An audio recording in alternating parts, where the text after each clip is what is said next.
ये आकाशवाणी रायपुर है। प्रादेशिक समाचार बुलेटिन के साथ मैं विभाष कुमार झा। और अब पेश है आज के मुख्य समाचार।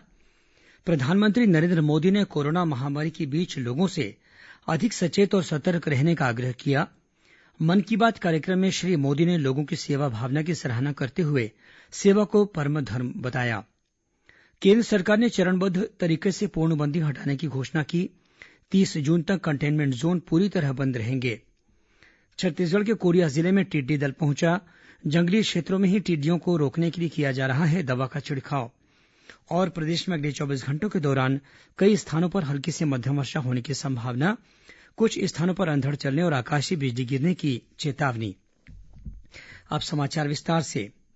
प्रधानमंत्री नरेंद्र मोदी ने कहा है कि कोरोना वायरस महामारी के बीच अर्थव्यवस्था का बड़ा हिस्सा खोल दिया गया है, लेकिन लोगों को अधिक सचेत और सतर्क रहना होगा। आकाशवाणी से मन की बात कार्यक्रम में राष्ट्र को संबोधित करते हुए प्रधानमंत्री ने कहा कि श्रमिक विशेष रेलगाड़ियों और विशेष रेलगाड़ियों समेत कई सेवाएं बहाल कर दी गई हैं।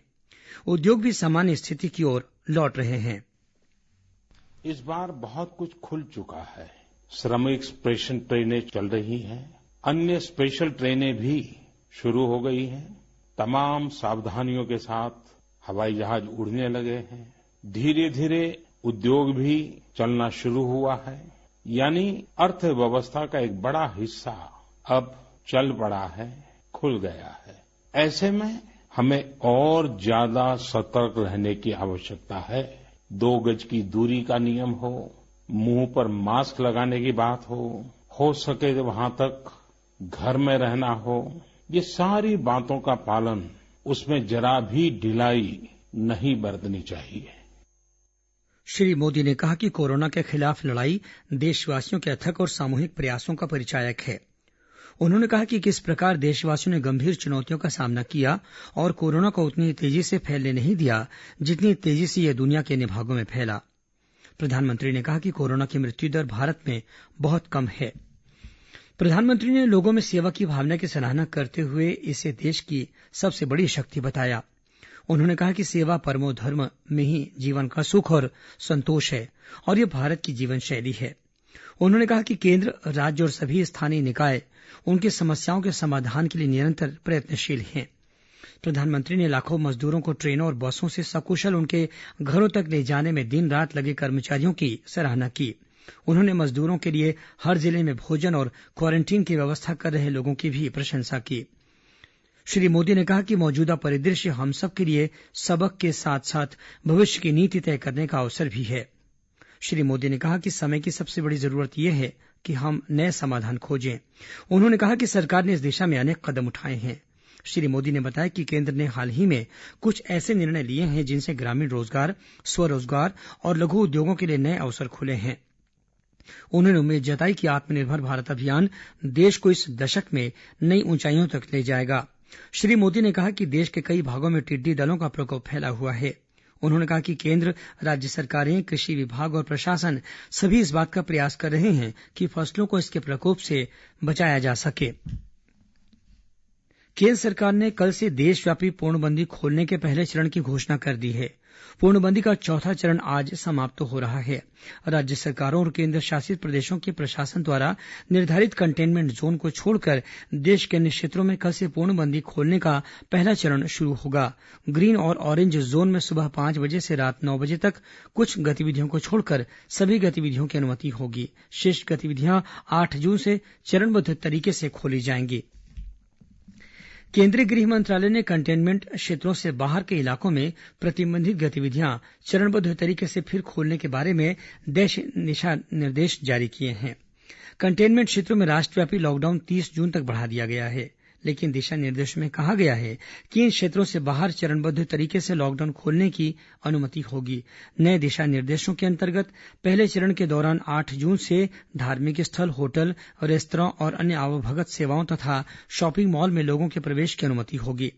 केंद्रीय स्वास्थ्य मंत्रालय द्वारा अन्य केंद्रीय मंत्रालयों, विभागों तथा सभी संबंधित पक्षों के सुझाव से इन गतिविधियों के लिए मानक संचालन प्रक्रिया जारी की जाएगी। इनका उद्देश्य सुरक्षित दूरी बनाए रखना और कोरोना संक्रमण का फैलाव रोकना है। दूसरे चरण में राज्यों और केंद्रशासित प्रदेशों से सलाह मशविरा करने के बाद स्कूल, कॉलेज, प्रशिक्षण और कोचिंग संस्थानों को खोलने पर विचार किया जाएगा। वहीं गृह मंत्रालय ने कोरोना संक्रमण के प्रबंधन के लिए राष्ट्रीय दिशा निर्देश जारी किए हैं। ये दिशा निर्देश सभी सार्वजनिक स्थानों और कार्यस्थलों पर लागू होंगे।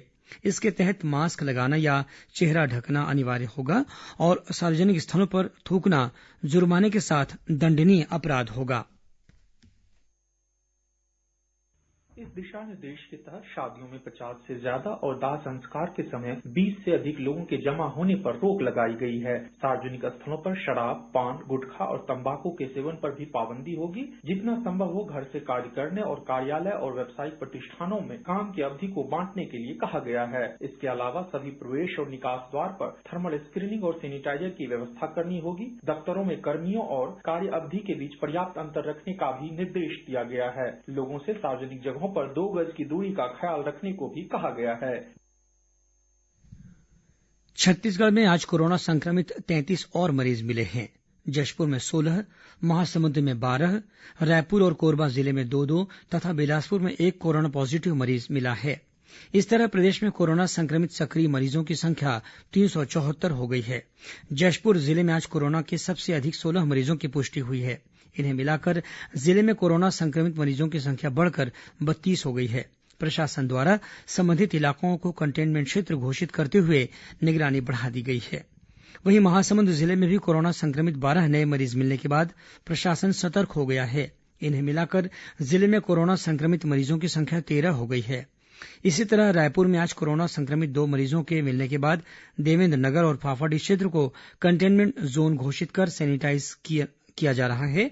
कल चंगोरा भाटा में भी नए मरीज मिलने के बाद इस इलाके को कंटेनमेंट जोन घोषित कर दिया गया था। जांजगीर चांपा जिले में अन्य राज्यों से वापस आई गर्भवती महिला श्रमिकों की विशेष देखभाल के लिए जिला मुख्यालय में 5 क्वारेंटाइन सेंटर बनाए गए हैं। कलेक्टर ने जिले के अन्य गांवों के क्वारेंटाइन सेंटरों में रह रही गर्भवती महिलाओं को चिन्हित कर उन्हें जिला मुख्यालय में शिफ्ट करने के निर्देश दिए हैं। इधर दुर्ग स्थित विज्ञान विकास केंद्र में कोरोना वायरस की रोकथाम के लिए स्वास्थ्य विभाग द्वारा 200 बिस्तरों का आइसोलेशन वार्ड बनाया जाएगा। प्रादेशिक समाचार आप आकाशवाणी रायपुर से सुन रहे हैं। छत्तीसगढ़ की खबरों से है आपका वास्ता और खबरों की विश्वसनीयता से है हमारा वास्ता। आकाशवाणी समाचार रायपुर के प्रादेशिक समाचार बुलेटिन के साथ ही हमारे समसामयिक कार्यक्रम आप रेडियो के अलावा अपने मोबाइल पर भी सुन सकते हैं। आकाशवाणी समाचार फेसबुक, ट्विटर और यूट्यूब पर भी उपलब्ध है। हमारा Facebook page Chhattisgarh news on AIR, Twitter handle CGAIR news और हमारा यूट्यूब चैनल है छत्तीसगढ़ AIR न्यूज। तो अब रेडियो के साथ ही आपके मोबाइल के जरिए भी हम पहुंच रहे हैं आप तक। छत्तीसगढ़ की हर खबर के लिए सुनते रहिए आकाशवाणी समाचार। और अब आगे बढ़ते हैं बाकी के समाचारों की ओर। भारतीय जनता पार्टी के राष्ट्रीय उपाध्यक्ष और पूर्व मुख्यमंत्री डॉक्टर रमन सिंह तथा भाजपा के प्रदेश अध्यक्ष विक्रम उसेंडी ने आज रायपुर में एक पत्रकार वार्ता को संबोधित करते हुए केंद्र की मोदी सरकार के 1 साल को उपलब्धियों भरा बताया। उन्होंने कहा कि प्रधानमंत्री ने सबका साथ, सबका विकास और सबका विश्वास का जो नारा दिया था उसे चरितार्थ करके दिखाया है। डॉक्टर रमन सिंह ने कहा कि बीते 1 साल मोदी सरकार ने विकास के नए अध्याय लिखे हैं। उन्होंने कहा कि केंद्र सरकार की नीति और निर्णयों ने गांव और शहर के बीच की खाई को कम कर दिया है। उन्होंने कहा कि केंद्र सरकार ने देश को आत्मनिर्भर बनाने की दिशा में कदम उठाया है। राज्य सरकार पर निशाना साधते हुए डॉक्टर रमन सिंह ने कहा कि क्वारेंटाइन सेंटर में अव्यवस्थाओं का आलम है।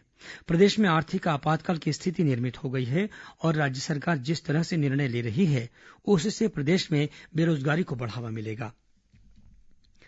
प्रदेश के स्वास्थ्य मंत्री टीएस सिंहदेव ने सभी सांसदों, विधायकों और जिला पंचायत अध्यक्षों को पत्र लिखकर कोरोना वायरस के नियंत्रण के लिए स्थापित विशेष अस्पतालों और क्वारेंटाइन सेंटरों के बेहतर प्रबंधन तथा व्यवस्था के लिए सुझाव मांगे हैं।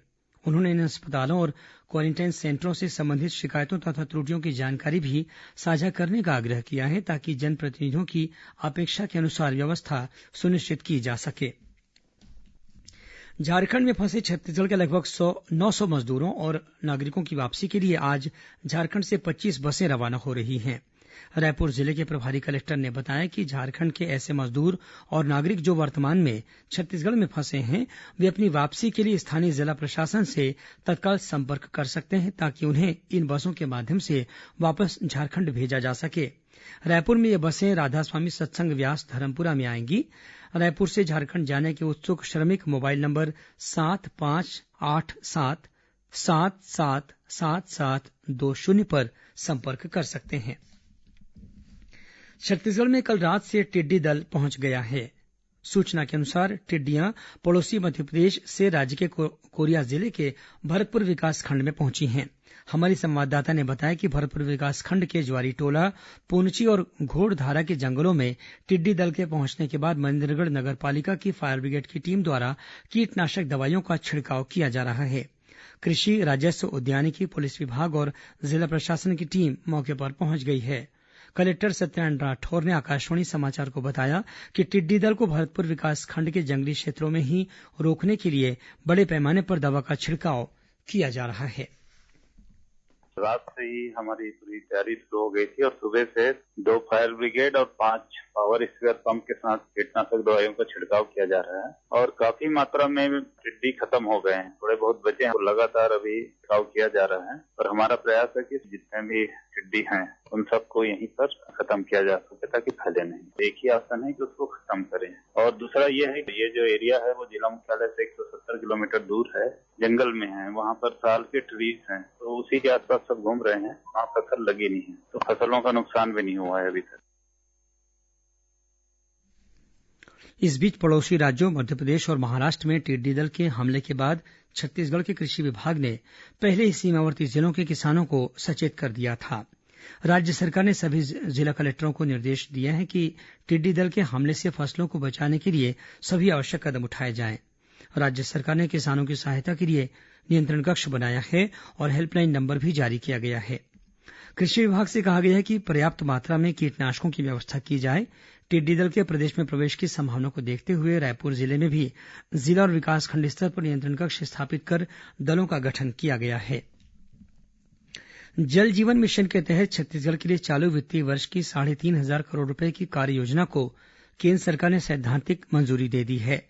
जल जीवन मिशन के अंतर्गत प्रदेश के ग्रामीण क्षेत्रों में हर घर में नल के जरिए पीने का पानी उपलब्ध कराया जाएगा। पहले चरण के कार्यों के लिए 1,000 करोड़ रुपए की स्वीकृति प्रदान की गई है। प्रदेश में वनों के संरक्षण और प्रबंधन में ग्रामीणों की भागीदारी और लघु वनोपज के उचित दोहन के लिए ग्राम सभाओं को सामुदायिक वन अधिकार दिया जाएगा। इसके लिए प्रक्रिया तैयार कर ली गई है। वन विभाग को सामुदायिक वन अधिकार संसाधन के मामले में नोडल विभाग बनाया गया है। पीसीसीएफ राकेश चतुर्वेदी ने बताया कि सामुदायिक वन अधिकार के लिए गांव की पारंपरिक सीमा का निर्धारण किया जाएगा। सामुदायिक वन संसाधन प्रबंधन के लिए समिति भी गठित की जाएगी। मुख्यमंत्री भूपेश बघेल ने पुलिस और अर्धसैनिक बलों के जवानों के मानसिक तनाव को दूर करने के लिए पुलिस महानिदेशक को विशेष कदम उठाने के निर्देश दिए हैं। श्री बघेल ने कहा है कि सुरक्षा बलों के जवानों में तनाव और मामूली बातों पर विवाद के कारण कई बार हिंसक घटनाएं हो जाती हैं, जिसका खामियाजा उनके परिजनों को भुगतना पड़ता है। मुख्यमंत्री ने कहा कि जवानों को छुट्टी देने की प्रक्रिया को भी और सरल बनाना होगा। गौरतलब है कि कल नारायणपुर जिले में स्थित छत्तीसगढ़ सशस्त्र बल के कैंप में जवानों के बीच आपसी झड़प में 2 जवानों की मौत हो गई थी, वहीं एक अन्य जवान घायल हो गया था। आज विश्व तम्बाकू रोधी दिवस मनाया जा रहा है। इस अवसर पर छत्तीसगढ़ में भी तम्बाकू और धूम्रपान से जन स्वास्थ्य पर पड़ने वाले दुष्प्रभावों के प्रति जन जागरूकता लाने का प्रयास किया जा रहा है। समाज कल्याण विभाग के संचालक ने सभी जिला कलेक्टरों को पत्र लिखकर धूम्रपान की रोकथाम के संबंध में व्यापक प्रचार प्रसार और जन जागरूकता के निर्देश दिए हैं। और अब पेश है मौसम का हाल। प्रदेश में अगले 24 घंटों के दौरान कई स्थानों पर हल्की से मध्यम वर्षा होने की संभावना है। वहीं 1-2 स्थानों पर गरज चमक के साथ अंधड़ चलने और आकाशीय बिजली गिरने की भी चेतावनी दी गई है। इस बीच कल 1 जून को मानसून के केरल में प्रवेश करने की संभावना है। रायपुर स्थित मौसम विज्ञान केंद्र के मौसम विज्ञानी आर.के. वैश्य ने बताया कि इस समय एक चक्रवात छत्तीसगढ़ के ऊपर बना हुआ है। नार छत्तीसगढ़ में 1-2 स्थानों पर गरज चमक के साथ जो है बूंदाबांदी होने की संभावना है। बाकी छत्तीसगढ़ के मध्य भाग और साउथ छत्तीसगढ़ में मौसम जो है समान रहेगा। तापमान 44-45 के आसपास रहने की संभावना। आज राजधानी रायपुर सहित प्रदेश के अनेक स्थानों में मौसम का मिजाज बदला और अंधड़ के साथ तेज बारिश हुई। इससे लोगों को गर्मी से कुछ राहत मिली है। वहीं राजनांदगांव जिले के गंडे क्षेत्र के काशीटोला गांव में कल आकाशीय बिजली की चपेट में आने से 28 बकरियों की मौत हो गई। कुछ खबरें संक्षेप में। राज्य के वरिष्ठ आईएएस अधिकारी आलोक शुक्ला को आज सेवानिवृत्ति के बाद राज्य सरकार ने प्रमुख सचिव पद पर संविदा नियुक्ति प्रदान की है। उन्हें संसदीय कार्य के साथ स्कूल शिक्षा विभाग का प्रभार सौंपा गया है। बस्तर जिले में दरभा के चांदामेटा से सुरक्षा बलों ने आज सर्चिंग के दौरान 4 विस्फोटक बरामद किए हैं। दुर्ग जिले में कोटनी एनीकट पर एक कार अनियंत्रित होकर नदी में जा गिरी। इस हादसे में एक महिला की मौत हो गई। और महासमुंद जिले के तुमगांव में पुलिस ने एक ट्रक से लगभग 2 लाख रुपए कीमत का प्रतिबंधित गुटखा जब्त किया है। इस मामले में 2 लोगों को गिरफ्तार किया गया है। अंत में मुख्य समाचार एक बार फिर। प्रधानमंत्री नरेंद्र मोदी ने कोरोना महामारी के बीच लोगों से अधिक सचेत और सतर्क रहने का आग्रह किया। मन की बात कार्यक्रम में श्री मोदी ने लोगों की सेवा भावना की सराहना करते हुए सेवा को परम धर्म बताया। केंद्र सरकार ने चरणबद्ध तरीके से पूर्णबंदी हटाने की घोषणा की। 30 जून तक कंटेनमेंट जोन पूरी तरह बंद रहेंगे। छत्तीसगढ़ के कोरिया जिले में टिड्डी दल पहुंचा। जंगली क्षेत्रों में ही टिड्डियों को रोकने के लिए किया जा रहा है दवा का छिड़काव। और प्रदेश में अगले 24 घंटों के दौरान कई स्थानों पर हल्की से मध्यम वर्षा होने की संभावना। कुछ स्थानों पर अंधड़ चलने और आकाशीय बिजली गिरने की चेतावनी।